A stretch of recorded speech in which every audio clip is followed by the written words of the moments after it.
Welcome to the Locker Room, episode 1 of our podcast. This is something we're going to be doing weekly. I'm Captain Paul. That is my co-host, Fajardo. How's it going there, Fajardo?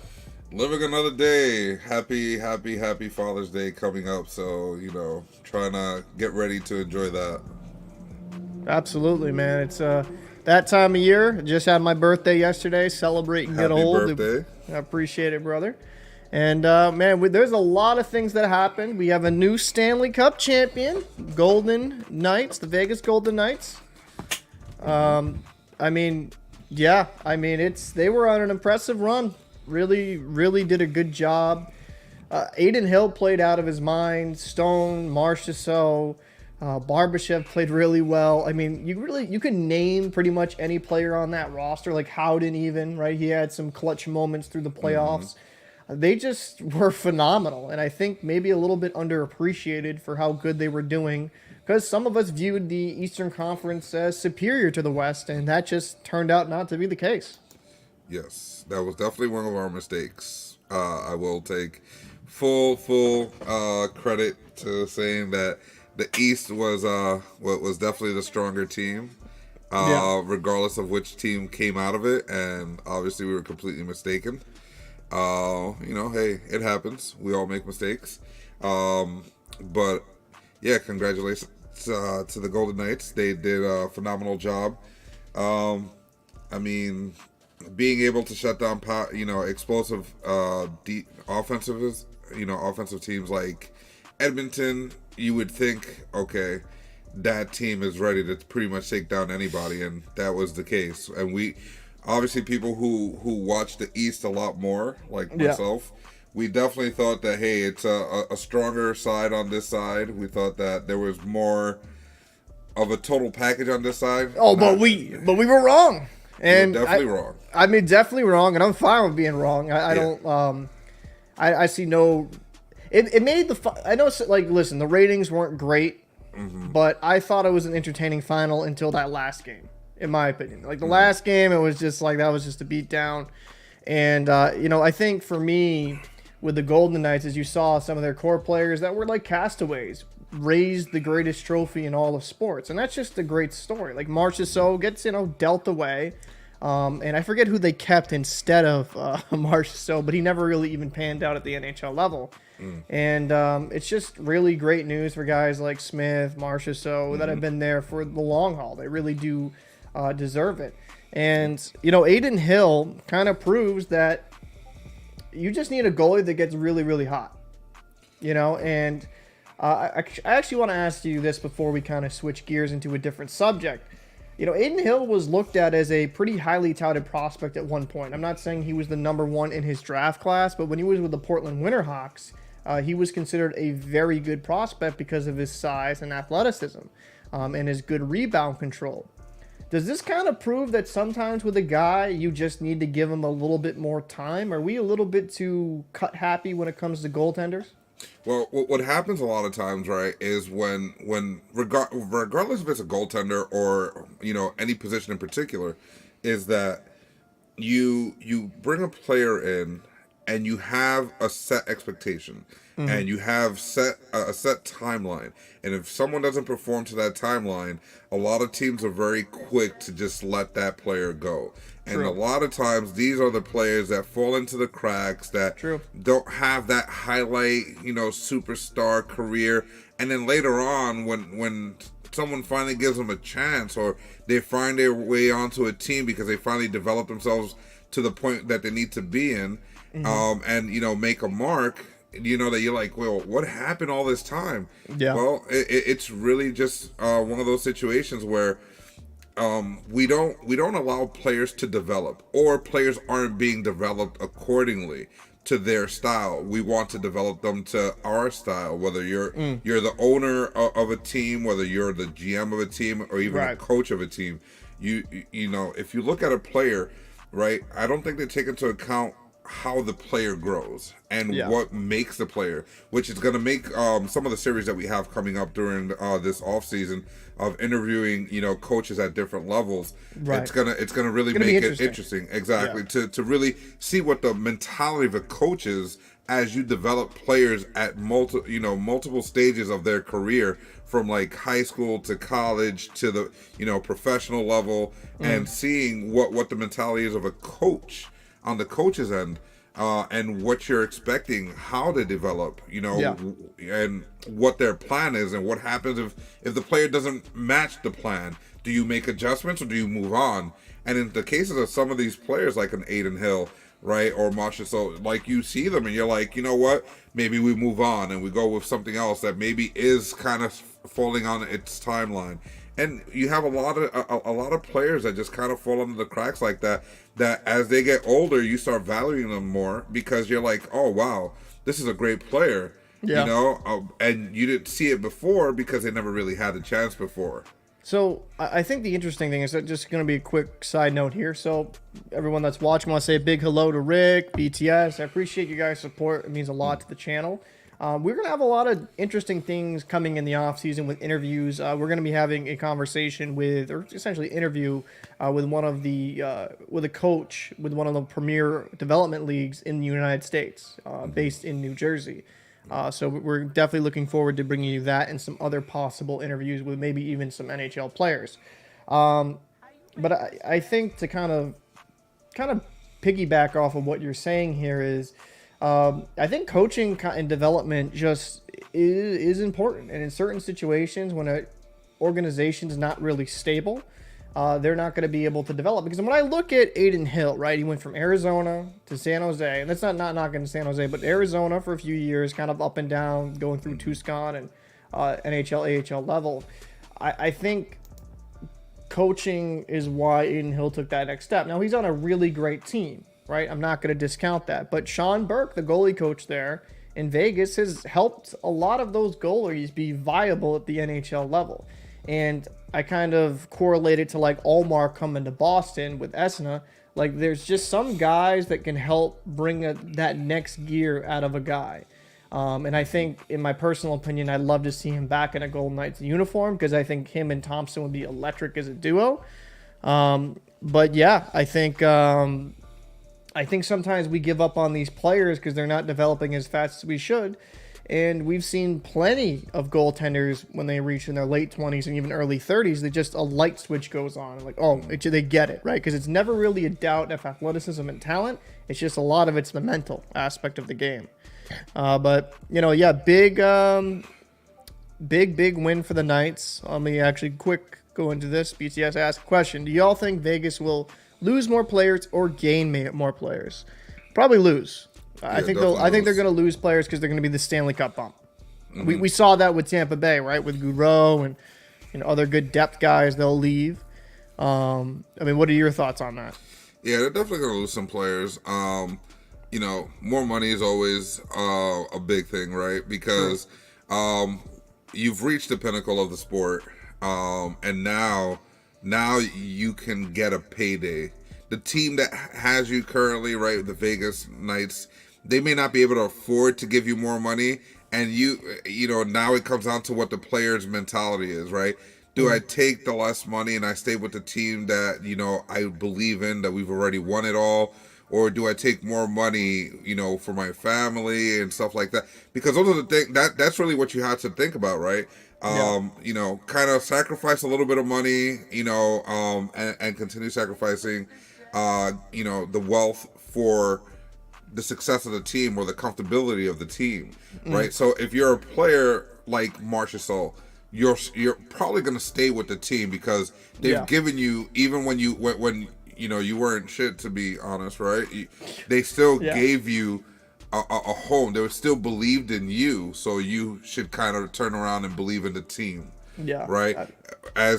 Or someone like Brett Howden, who's kind of been a misfit himself, where he went from Tampa Bay not getting any time. Then he went to the Rangers. He got some time. He played a little bit, developed a little bit, right? But he didn't meet the needs that they needed. That he got released or traded. And then he ended up somewhere else, and then he ended up on the Knights. And it was a good fit. Right? It was a really good fit for him. He found it. So maybe he'll be like, you know what? I probably could get a little bit more money, but I'll stick with this team. Or maybe he'll get greedy. He's still very young. So he can still say, okay, you know what? I want more money, maybe a different opportunity, but let me get the bigger paycheck so I can, have more for my family and more for the future. It might be one of those. So it really it comes down to like the player's mentality and where they are in their career. Yeah, I agree. So switching gears here, and it looks like Rick can read into the future here. Yes, sir. We were actually going to bring this up. Ekman Larsson has been bought out. Mm-hmm. And let's go into it. Ekman Larsson has the final 4 years of his contract bought out by the Canucks. Defenseman had the fewest points since his rookie season in the 2010-2011 season and will become a free agent July 1st. I think, to put it mildly, it has not gone well for him in the later part of his career, especially with the Canucks. They brought him in like hoping he'd be at least a good number 2, and it just really hasn't panned out. Mm-hmm. In 2018, he signed an 8-year, $66 million contract, an 8.25 annual cap hit. And this is what the general manager, Alvin, had to say. We would like to thank Oliver for the time he spent in Vancouver. The business of hockey is very complex and tough decisions have to be made if you want to remain competitive. Buying out Oliver gives us more flexibility and cap space the next couple of years and significantly reduces his hit in the subsequent seasons. It is our expectation that following this year, the cap will raise considerably, making this the right time to execute this buyout. Our organization is committed to do whatever it needs to improve, get better on and off the ice, and move forward in a positive direction.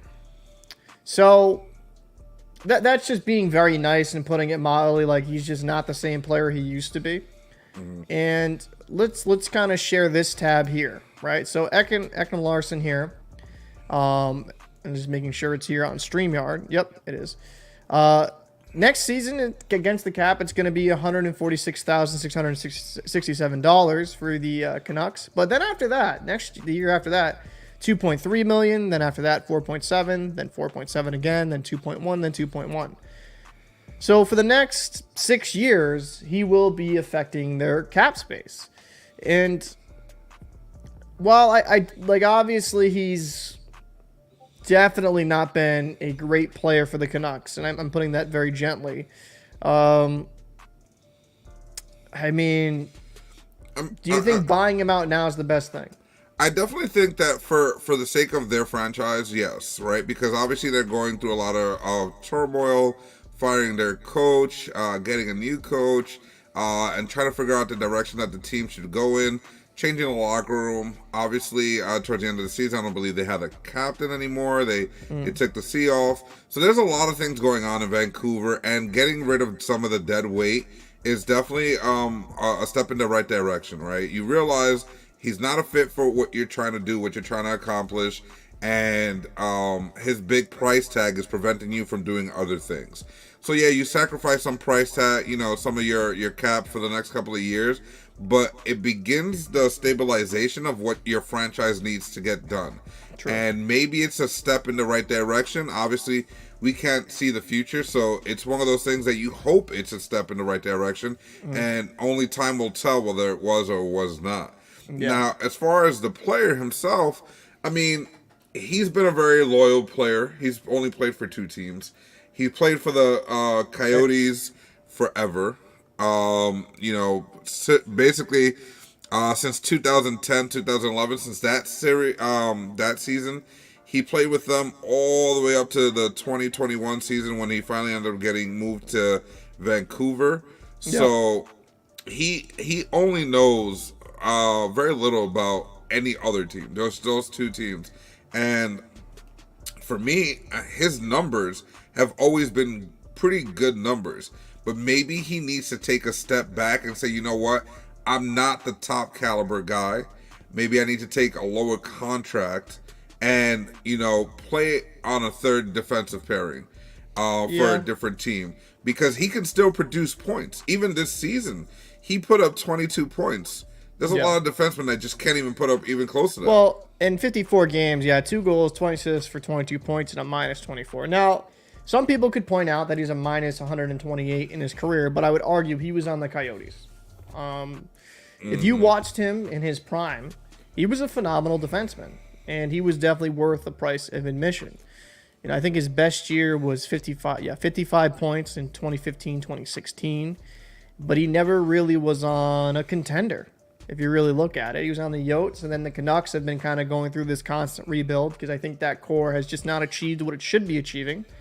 I agree with you, though. I think if he gets into a new scenery, like a new place, new destination with a lesser role, maybe making $1 million or $2 million, he could thrive in a third-pairing defense situation. He's only 31 years old.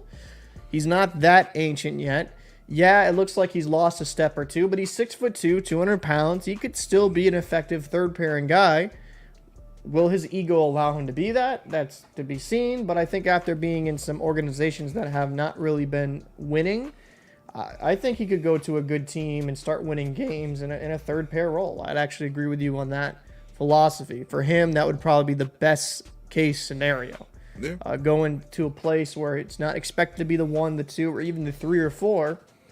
And maybe take a 1-year, 2-year deal and kind of revitalize his career. Yep. So, anything else to say before we switch to the next one? Yeah, no, I mean, depth is a very important part to a lot of these teams, as we can see that Vegas had a lot of depth compared to some other teams. And having a third defensive pairing that has someone like Ekman-Larsson, right, that can put up points, that can help offensively, contribute in that fashion, that's key, right? Because top lines are going to cancel each other out. So your top 2 lines are normally going to cancel each other out. It's the third and fourth line that really kind of make a difference when you get to a certain point in your season. And having someone like that can, again, put up points, yeah, that's going to be huge.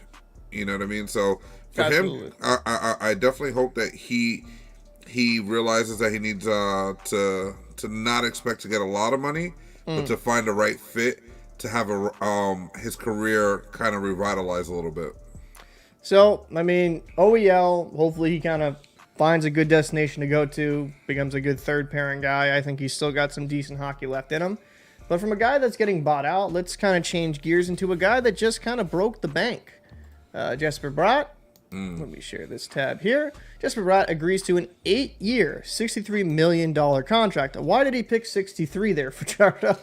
Oh, wow. Is it possibly because his number might be 63? My man said, I want this. Maybe he couldn't say anything else in that moment when they asked him, how much do you want? He was just like this. Maybe he had an itch and they accidentally said, oh, you want your number? He's like, yeah, I'll take that. So, forward tied his NHL career high with 73 points this season. Could have become an RFA July 1st. So, Jesper Bratt agreed to an 8-year, $63 million contract with the New Jersey Devils on Thursday. It is an annual cap hit of $7.875 million. The 24-year-old forward tied his NHL career high with 73 points, 32 goals, 41 assists for an 82 regular season games for the Devils this season, and had 6 points, 1 goal, 5 assists in 12 Stanley Cup playoff games. So, this is what Bratt had to say. This is a deal I wanted, and I'm really excited. I'm just so happy we could get it done. Obviously, that was kind of my main focus, to be here for a long time to keep that going. We have so many positive things from what have happened this year. And when I looked at the team, looked at my teammates with long-term deals and all that stuff, I knew that we would have something really good to build on for a lot of the years. The 8-year deal was something that we were really pushing for. And I was very honest with my agent, and he was honest with the Devils general manager, Tom Fitzgerald, that we were just trusting the process. I wanted to be here for a long time to grow this, and we really wanted to kind of build team. We wanted to kind of team build this together. Even Fitzy to get this deal done was best for me as an individual, but also to fit the team's criteria to do everything we can do to win a cup. I think this is good. He was the 6th round pick in 2016. He's definitely overshot what a lot of 6th round picks do at the NHL level. I'll just kind of finish off what Fitzgerald had to say, the general manager of the Devils. I suppose just the value in knowing throughout this whole process that he's always expressed a desire to want to be a part of something here. It says a lot about this young individual and his passion for this organization. In the New Jersey area, he calls it home. This is where he wanted to be, and this is where we wanted him to be. We think we're a perfect fit. Business is business. Negotiations are exactly what the definition says. Two sides trying to get in the middle and compromise on something that makes sense for both sides, and that's exactly what happened here. So Jesper, his desire to want to be here really helped the process, and obviously our desire to keep him here long term was a mutual agreement. So, I mean, that's a good signing, I think, for the Devils, right? Extending him, bringing him back into the fold. When you look at Jesper Fast, is there another gear you think he could hit? I definitely think that, the fact that he's kind of found his stride this early in his career, he's only 24, right? Yeah. I think it allows him to really develop even more. And he obviously, you hope that he's going to always put up these type of numbers, especially now that he looks like he's hitting the prime of his career, right? But it's not only about putting up numbers, it's about developing his game, right? Becoming more of a complete all-around type of player, right? Because with what he's accomplished to this point and the long contract that he's signing, you expect a lot out of someone like that, right? And I think that now it's the time of what he can do to help win games. Not just put up points, help win games. Because obviously we know he has a skill to put up points. Absolutely. But now it's like developing into the part where how do we make him a better and more complete player that can not only raise his level, but raise the level of the people around him. I think, when you look at Jesper Bratt's career, right? First season, rookie season, 74 games played, a lot of games played, 13 goals, 22 assists, 35 points. It's a respectable season. But he was still around around the low 30s until 2021. In the 2021-2022 season, he exploded for 73 points, and he hit 73 again. It's good, right? Because sometimes when you see that player have that massive season and they don't get back to it. So it gives me hope that this guy can reach another gear. And to be fair, the 2021 season was only 46 games, so 30 points in that was a very, very good season. He would have been around 60 so points in a full season. Yeah. So I think Jesper Bratt is a young player, and we watched him a lot. He definitely, he has a really good shot, really good ability. I think there's more there. I think he could be around a solid 80-point scorer at the very least, and possibly 90 points with the right line mates. And he's only 24 years old. A 6th-round draft pick with this amount of production, that's an insane hit. Yeah. And the one thing I like about going back to his contract, at 8 years, $63 million, that's a digestible cap hit. It's nothing crazy. Yep. You get him in very young, going to have him for his prime years. He's 24 now, so you'll have him until he's 32. So you have all of his prime years, and you don't have to worry about too much of a decline. And let me just share this really quick, just so I can it's easier to put it this way. So this cap hit's 7.875 until 2031. So if I'm a Devils fan, I'm pretty excited about this deal. Yeah. I mean, if I'm a Devils fan, I'm extremely excited about all of it, right? I mean, look at their lineup so far. Yeah, they're missing quite a few cap hits because they're still working on things. Right. But overall, you have a lot of players that are either close to getting to their prime, right? And for everybody who doesn't know, prime is normally 25 to 31. That's normally the prime age, right? And if you look at the Devils lineup, most of the guys are not even at their prime yet. Yeah. They're heading into their prime, and they're locking up the good ones, right? So this team has a potential to be really good for a very, very long time. Yeah. And they're locking them up at not a ridiculous rate that if they don't pan out, that they're still going to be handicapped by the cap space and situation themselves, right? Yeah. So it plays out, the best situation for everyone. The fans get these young players that are finding themselves together and building together and building something really good there in Jersey. The team is building something good. It's kind of a feel good everywhere.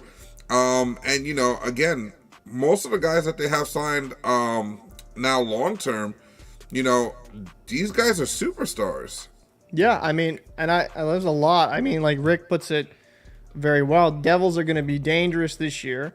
He says, I'm excited to see the Hughes brothers in action some more. The gloves we got of Luke were promising. I mean, he probably meant the looks. Yeah. Luke Hughes, he's a bigger defenseman. I think that's why they ended up moving, what's his name, to Columbus, Severson. Yeah. I think that's why they ended up moving him, because they realized they have some young talent here. Luke Hughes looked really promising in some of the action I saw. He's only 19 years old, and yeah, he's a young defenseman, but that's promise. If I'm a Devils fan, I know, like, looking how young these players are, I'm not going to be competitive for the next 1 or 2 years. Like, there's a good 5-6 year stretch where you're going to be one of the better teams in the NHL, and I'm excited for that. And especially with Akira Schmid being young as well. I mean, him and Vanacek as a pair, that's a good tandem, especially if Schmid can kind of keep replicating his performance he had in the regular season and in the postseason. So we talked about Jesper, glimpses. So this way, man, glimpses. We talked about Jesper Bat breaking the bank, and let's go to Timo Meier, who wants to, break the bank as well. Share this tab. So the Meier Devils working towards a long-term contract. GM says this is where he wants to be. This is what Fitzgerald had to say. He spoke to him on the 15th, my birthday. Thank you.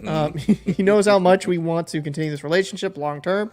He's reiterated that to me, that this is where he wants to be. He sees himself as a Devil and has his agent to negotiate, and he asked his agent to negotiate an 8-year deal with us. It's music to my ears, and we'll continue to chip away at it, but the goal is to have Timo Meier in a Devils uniform for the next 8 years. Obviously, he was acquired in that San Jose Sharks deal. That included 4 draft picks, I forgot about that, and retained 50% of his contract. Fitzgerald says it's just the start of a very busy summer. It tells you that New Jersey is a place where people want to be. One, because of the talent we have, but also because New Jersey is a hidden gem. People don't really know it until they get here and understand what we have. So let's just talk about it, because there's really no talks here yet from no comments here from Timo Meier. Do you think that this guy will be a perfect fit, like a perfect fit for them long term? Because he kind of, like, this is the one thing, and I don't like nitpicking players, but he did kind of disappear in the playoffs. Is that something of concern? He's young, right? And I hate doing that to play. I hate being like, well, he struggled in the postseason, because postseason is another gear. But if their end goal is to get to that next role, does that worry you at all, or do you think that's just growing pains? I think, one, it's growing pains, but two, like a lot of teams found out, right, close to the end of the deadline, that chemistry and putting all that together is a thing, right? And he didn't really find it too well. Maybe he wasn't paired up with the right guys, and they didn't want to necessarily, like, completely change all the lines to find out where he would fit. You kind of have to go with what's rolling and kind of put him where on the lines that were struggling a little bit, to kind of try to find where he may fit best. Now with an off-season coming, right, obviously they have quite a few players that they may not get back, like Tatar, so on and so forth. Some guys that are now getting older, maybe they're on their way out of the door. Maybe now you kind of find the right players to fit him, knowing that he's going to be there long term. And then now you can set him up for success. Not only, and he has a skill to be a top quality goal scorer for you. That's what he is. That's what he can do. That's what they're expecting from him. So now you bring in someone in the middle that can kind of guide that can kind of feed him, that can really set him up. Another winger that can feed off of him, whether you're growing them or you're bringing someone in. So for him, it's going to be one of those scenarios where it's going to be a good growing situation for him and the team. He has the offensive capabilities to really do something special, right? And now it's about making sure that you put the right pieces around him to do that. The same way that they've put the right pieces around Nico Hischier, the same way they put the right pieces around Jack Hughes, right? These are big names, and they're still all young. You put the right pieces around these guys, you have yourself a dynasty of great play. So with Timo Meier, I'll look into his career, and actually I'm going to mention Rick's point here in a second to kind of show what the cap space is with New Jersey. But, I mean, last year, in 57 games with the San Jose Sharks, he had 31 goals, 21 assists for 52 points. And you saw a tiny bit of a drop-off. I still think 9 goals, 5 assists, 14 points, and 21 points for New Jersey. That was solid, especially you're joining mid-season. You do not have chemistry. I mean, he had 76 points in 2001, 2022. He's only 26 years old, so his best years should be ahead of him. Mm-hmm. And I think being on a far more complete team in New Jersey, you know, he has the potential, just like I said previously with Brad, I see him as a potential 80 to maybe 90-point scorer with the right line combination. Mm-hmm. And I think what New Jersey's doing here is smart. They're getting a lot of these guys in mid-20s or even earlier and locking them up long-term so they can be competitive for the long haul. Now, let's go into the New Jersey cap situation. So right here, and obviously they're not going to put just 26 right on Meyer, but they have $26 million in cap space. That's why they moved Severson. I think when they made some of these moves, like getting rid of Severson, that was an indication that Bratt, Meyer, they'd all be possibly retained. Because who is the RFAs? They got Bastian, who I don't think is going to be a crazy cap hit. Boquist, I think, you know, you bring him back, you don't bring him back. McLeod, very good player, but is he going to break the bank? No. So you have Meyer, obviously, Zarangovic. Do you think he's going to be making a ridiculous cap hit? I'm not as sure. Eric Hall is a UFA, Tatar, and Wood. Some of these RFAs, in my opinion, maybe Ball gets a little bit of a bump, but they have a lot of these guys, their key core under contract. And I'm not saying these players aren't important. I think they should try to retain as much as possible. But I see with this $26 million in cap for the next season, I mean, what does Meyer make? Do you think he makes like an $8 million per year cap hit or 9 or 10? Because what was his last cap? What was his last 10? Yeah. I mean, I would definitely keep him along the same region of everybody else, right? Because you don't want him to be like the old. First of all, he's not even your captain, right? And I know that sometimes that matters. And oh no, it was 6. It was 6. I apologize. It was 6. It was 6 years from the start. But I would I would keep him in that 7 mil range, right? Because you know he's gonna go. He's gonna kind of go into it, looking to get a little bit more, obviously, and the team is also going to be looking to him to give a little bit more.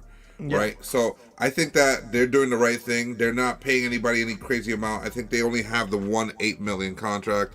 After that, everybody else is like 7 mil. I would keep him in that 7 mil range because he's worth it. Obviously, you know he has a set skill. Not only that, even it still allows you to trade him. And I'm not saying that they're going to look to trade him, but let's say it doesn't work out. Maybe he doesn't fit the organization's needs down the line. You still want to be able to trade them off. You don't want to end up in a Patrick Kane, Jonathan Tate situation where you can't trade them off until the last season. You want to be able to trade them off if they don't fit your organization. You want to be able to trade them off when you need to trade them off. You don't want to have to hold them, right? Because that's a big problem that a lot of teams have been faced with. That's true. Especially over the last couple of seasons. It's been a really big problem where organizations have put so much money into one guy, 10 mil, 12 mil, and you're like, how are you going to trade this guy? He's no longer part of your team. He doesn't fit. What are you going to do? You still got to pay him. Yeah, how are you going to move him? Right? So that's what the Devils are doing very intelligently. It's that they're giving guys big paydays, but it's not big enough that you can't move if it's necessary. True. Want a quick mention. How many episodes? So, just so everyone knows that does watch this is going to be a weekly show from here on out. This is a weekly podcast. We're going to probably do clips throughout the week, but none of the regular content is going to stay the same as well. I'm actually scripting out a video idea of like looking at every Arizona Coyote player that wins a Stanley Cup eventually. That's going to be something that I do. But getting back to Timo Meyer and how much I'm agreeing with you. Right, because Rick asked that. I think it's around 7, maybe 8, depending. And I think with the cap space they have available now, especially due to Severson, I think it's going to be easily obtained, right? Because a lot of those other players, they're not going to make you break the bank, or they should not make you break the bank.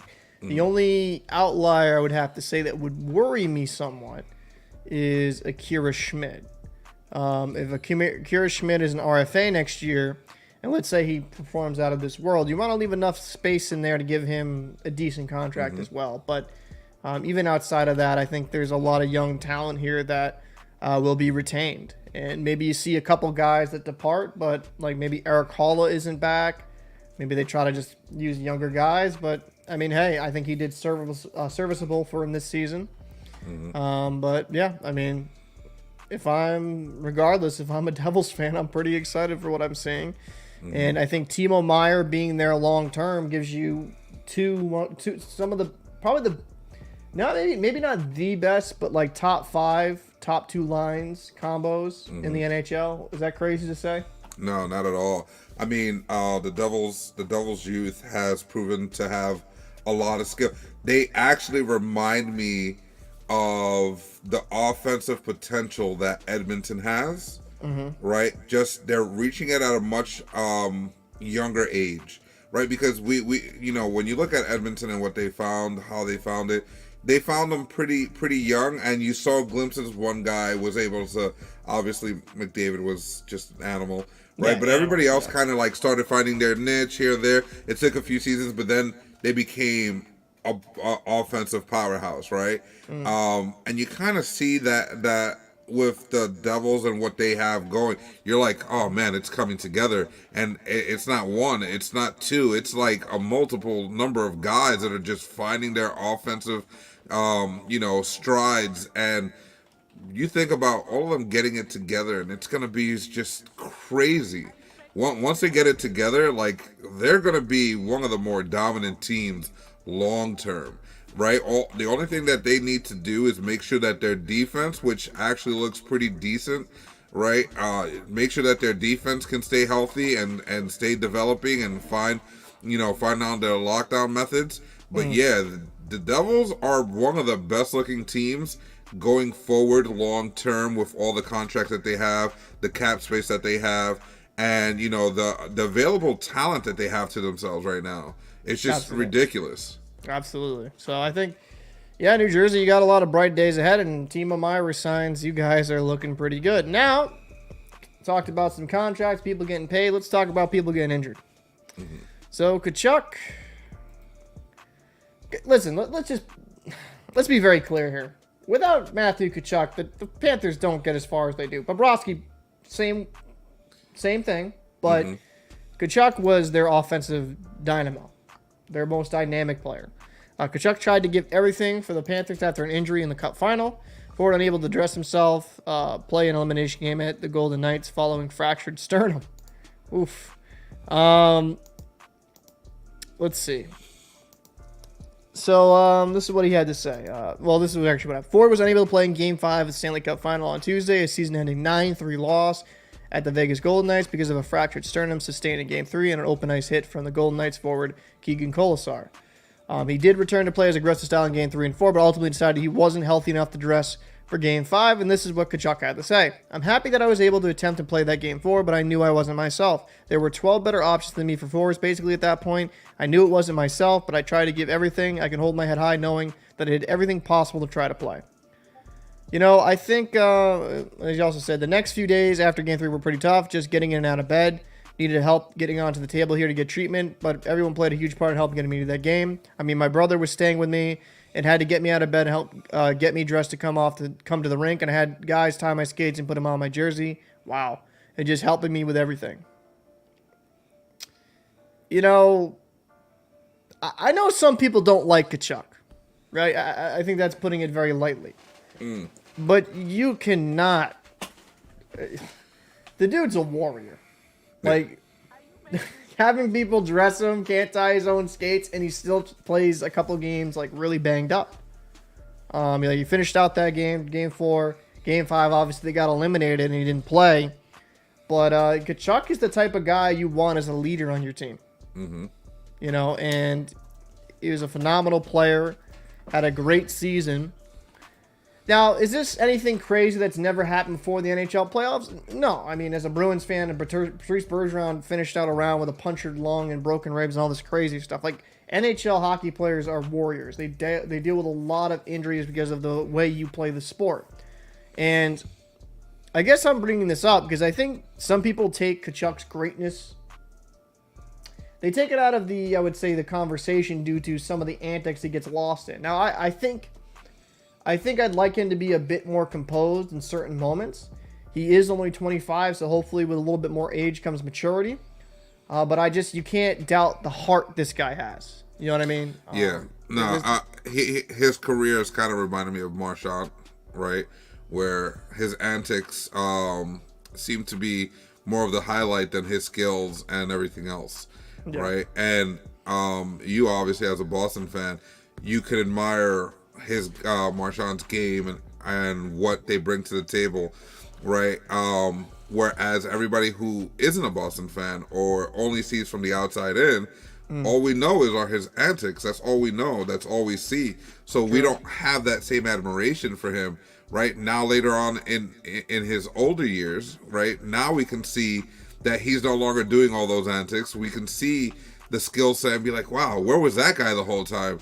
Yeah. Whereas you, a fan who's been watching him, you know, man, it's been there the whole time. Like, he's been doing his thing, right? So, and I think that's where Tkachuk is kind of falling into that same thing where you look, everybody who's not a fan or is on an opposing team, all you know is his antics, and you don't really get to see the true skill set that he has, the true leadership that he has, you know, because if you look at the playoffs, he was the heart and soul of Florida. Absolutely. He is the only reason that they went that far, in my opinion, right? In my opinion, he carried that team on his back. I mean, but like, look at Game 5, dude. It kind of just shows that, right? Yep. Like 9-3. Like, that was an all-time beatdown. And I'm not taking anything away from the Vegas Golden Knights. I would say that, like, Tkachuk healthy, this series goes longer, right? But really, watching those two teams play, even with Tkachuk healthy, I thought the Knights were a better team, right?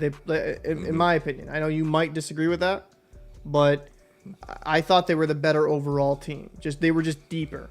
I think, like, star player versus star player, I thought it was maybe Tkachuk a little bit more than Eichel. Maybe.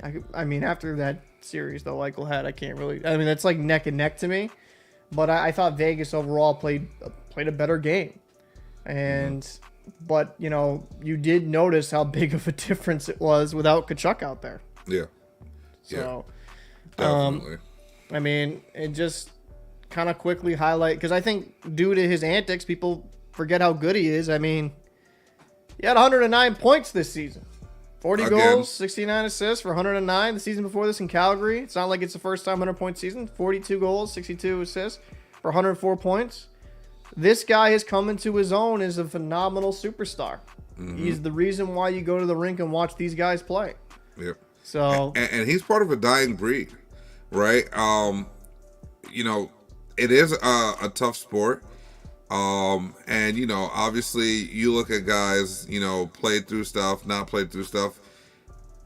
It's not the same as it used to be, right? That's one of the bigger sayings that you probably hear nowadays. Yep. Right? And he embodies what was for every player back in the days, right? Nowadays, not every player is like that, right? No. But the ones that are, you have to really just sit there and admire the courage to still be that way, because it's not easy. Like, the things that he described, having someone put on his clothes, tie his skates, put on his jersey, man, that is not something that most people nowadays are prepared to do. no. You know, so it's huge. It's huge for to hear these things, because hopefully people can start having a glimpse of what it means to be a hockey player, and the type of effort and heart that you put in it. You put the game above your own life 90% of the time, at least. You know, like, that's the grit that he puts on there. Oh, Wayfair, man, it's good to see you, man. You always leave really great comments down below in the videos. I just want to say I appreciate you coming through. He said Tkachuk is a winner, and it showed through in these playoffs. He went on a tear to end the season. They needed to make the playoffs and carry them through the first couple rounds. Yeah, absolutely. He was phenomenal throughout that whole run. And he's one of the main reasons why you turned on a Panthers game throughout the whole season. Just want to say, Wayfair, thanks, man. You've been awesome through the season. Hope to see you around. We're going to be doing these podcasts weekly. Yeah, it's just kind of, and also other videos alongside of that daily. But I think Tkachuk is just a fun player to watch, man. Especially when he gets down low and he's healthy and he uses that big size and frame. Not many players are taking him off that puck. He is kind of a throwback to me. I would actually definitely agree with you in that aspect. So hopefully Tkachuk, able to heal and be 100% healthy for next season. He's got more than enough time to kind of heal up. But yeah, I kind of want to bring that in there because I thought, I saw some Tkachuk slander. I thought it was a little crazy. I'm not going to lie. Yeah. Let's go into a little bit of a coaching slander. Peter Laviolette hired by the New York Rangers as their next head coach. He's coached 21 years in the NHL, most recently with the Washington Capitals. Capitals did not renew Laviolette's contract after they missed the playoffs. So, 752 career victories, is the 8th winningest coach in the NHL, in the NHL's history, and the most wins out of any American-born coach. He coached Carolina to the Stanley Cup in 2006, taking 2 other teams to the finals in 2010 and 2017. So, Peter Laviolette. Yeah. How are you feeling about that? I'm tired of feeling. As a Ranger fan, right? It's been kind of a roller coaster, right? Because Gallant, funny enough, a lot of Ranger fans didn't like Gallant, which is completely weird because the guy has proven in 2 seasons that this team can easily be one of the top 5 teams throughout the league. 2 seasons in a row, even with the young talent that they had, even with the, how would you describe it? No real identity of a team, because that's part of the Rangers' stigma right now, right? It's like they don't really have an identity, right? The only identity that they were able to kind of like show was that they don't quit, which is huge. Right, that's a good start, but that's not what you want to be known for. No quit, because that means you're always against it, right? So having that whole thing play out, and then getting rid of Gallant, you wanted more stability, right? Laviolette has been a very good coach for a very long time.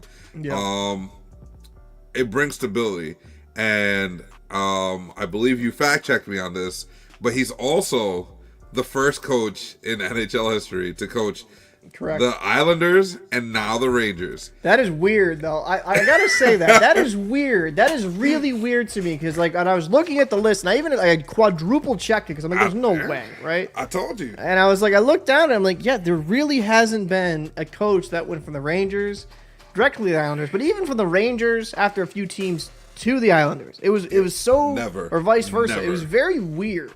Never. So I mean that's an NHL that's NHL history in the making right there. Yeah. So 100%. I think with Laviolette, this is the thing.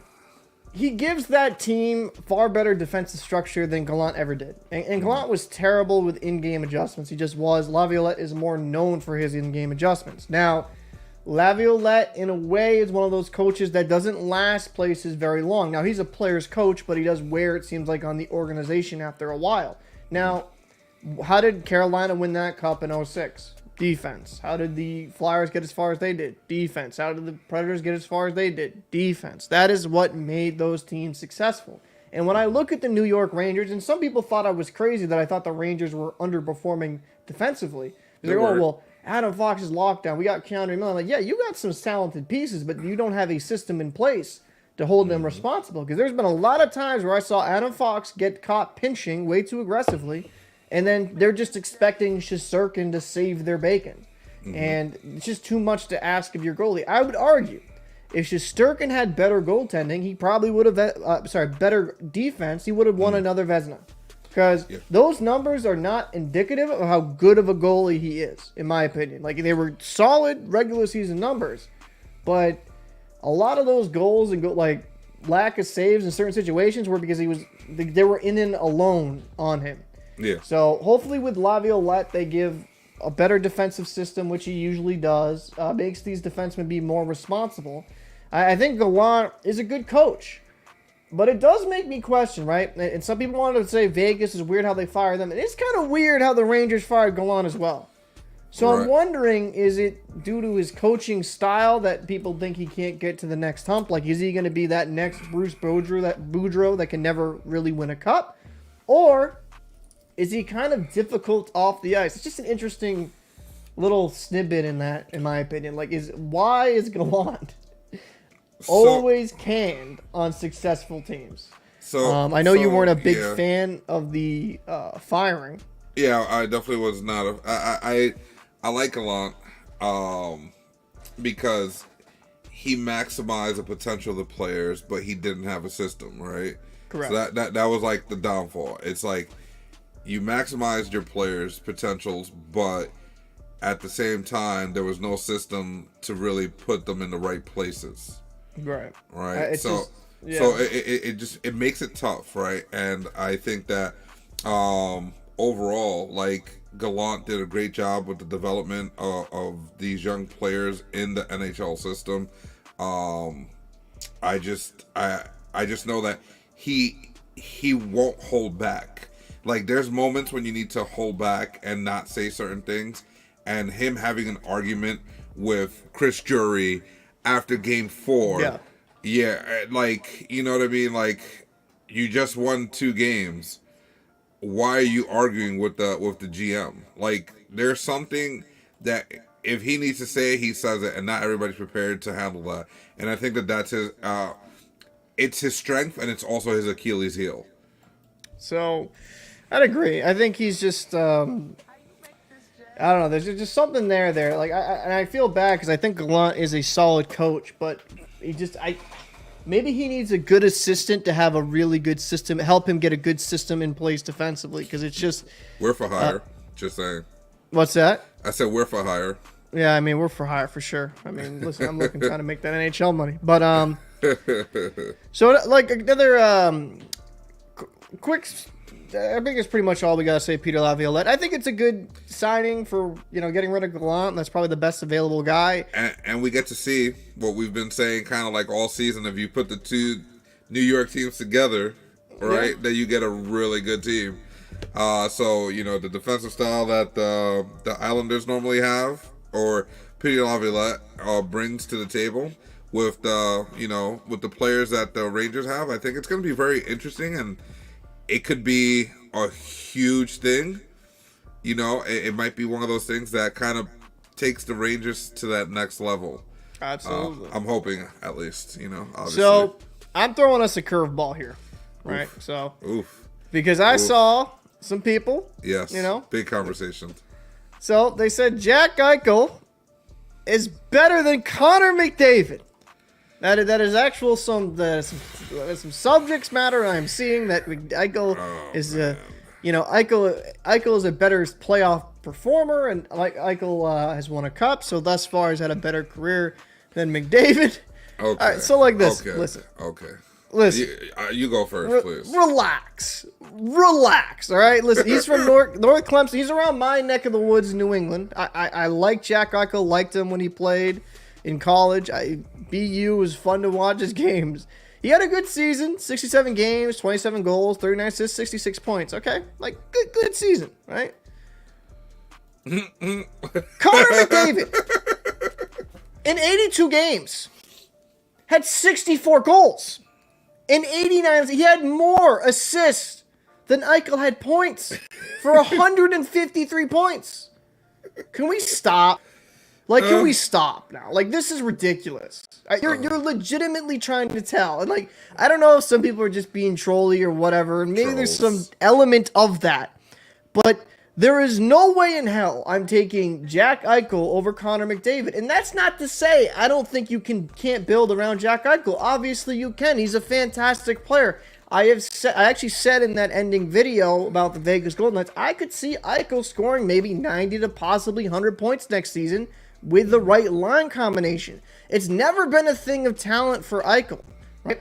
It's just, can he stay healthy? And another year removed after that very serious neck surgery, I think the sky's the limit for the guy.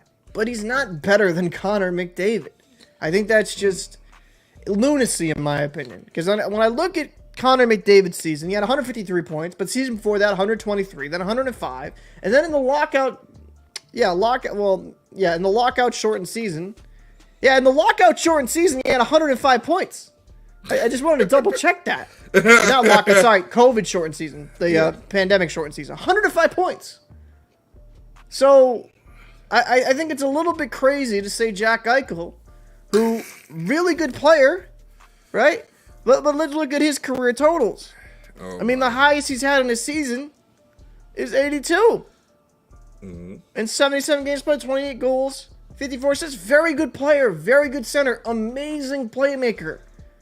But let's just not act like Eichel now is just better than McDavid because he's got a cup. What is your thought? Because I think that's just blasphemous. That's crazy. Okay.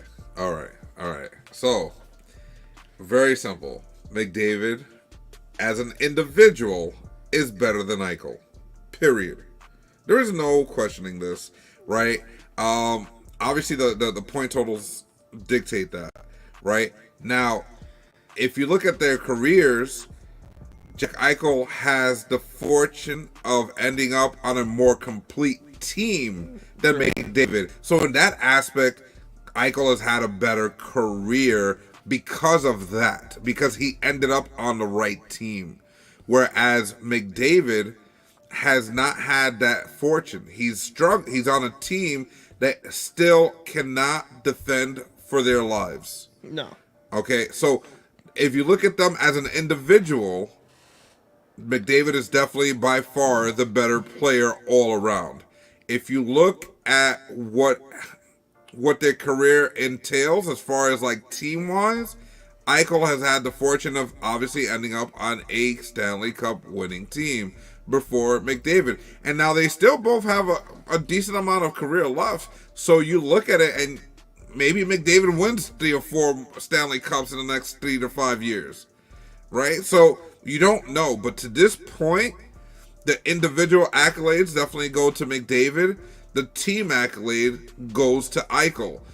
But it doesn't mean that Eichel is better than McDavid. Impossible. It's just not a thing. So this is the thing, right? So because this is something I really want to tune into here, right? Because I'm gonna go to Eichel here, right? I'm gonna go to his playoff. What he did, he had an amazing playoff run, amazing. 22 games played. Let me zoom in here. Make sure you make this very clear. 22 games played, 6 goals, 20 assists for 26 points. That's good. A plus 14. He played fantastic. 46.1 on the dot. That's not earth-shattering, but that's solid enough. And then, let's go to Connor McDavid, shall we? This postseason, in 12 games played, he had 8 goals, 12 assists for 20 points. He was a -1 on the draw. He was 48, so a little bit better on the dot. The Oilers aren't losing because of McDavid. Now, he has a very good 1-2 combo with him and Draisaitl. But why are the Oilers losing? Because their defense is just not up to par. And Stuart Skinner couldn't stop a beach ball. Mm-hmm. Can we just be real about that? And I think Stuart Skinner could develop. He's a young goalie. He's only 24 years old. But let's be very clear here.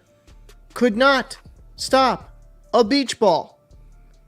And it's not like this is a one-time thing for McDavid. Last season, in 16 games played, 10 goals, 23 assists for 33 points. Jack Eichel had 26 in 22 games played. That's extremely good. I'm not throwing anything away from him in that regard. That's a fantastic postseason. But stop acting like Jack Eichel that Connor McDavid has not performed in the postseason, because that's just the furthest thing from the truth. The Oilers need to build a better team around. I would actually argue if McDavid was on the Knights, he'd probably already have a couple cups. Mm-hmm. Because of the system in which it's built around it. And there's maybe a whole different conversation regarding, salary cap and stuff like that. But, the Golden Knights made it work. Correct me if I'm wrong. I think Jack Eichel is around 10 mil, right? Yeah. So, or is that 10 mil? I don't know. But, I thought, I know this is a random subject matter, but I thought I thought it'd be a good way to end the show because I saw a lot of Connor McDavid blasphemy. I'm like, let's slow the roll on that. Let's slow the roll. Yeah. I mean, at the end of the day, look, man, whoever's saying that is just it's living on hype, right? Yeah, you're hyped. Eichel got to a Stanley Cup before McDavid. That's the hype. That's the truth. That's it. And that's a good point for that player. But that doesn't mean that he's better than McDavid. Just look at the numbers. Look at their capabilities. Look at what they do, right? And you can't even say that, oh, well, McDavid is not a team player. Yeah, he's a team player. It's just the team around him is not good enough. And it's not to say I like Eichel as a player. I would love to have him as my franchise center. I think he's a fantastic player. In some regards, not completely, but reminds me a little bit of Joe Thornton with his playmaking ability.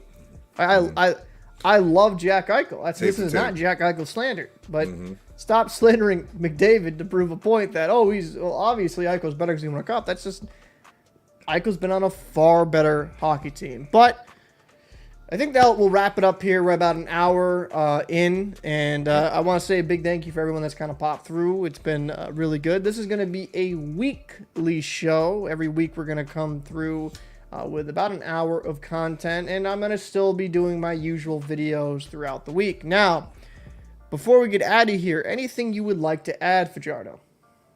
No, not really. Well, the date hasn't been set yet for the show. I believe that it might be moving into Wednesdays.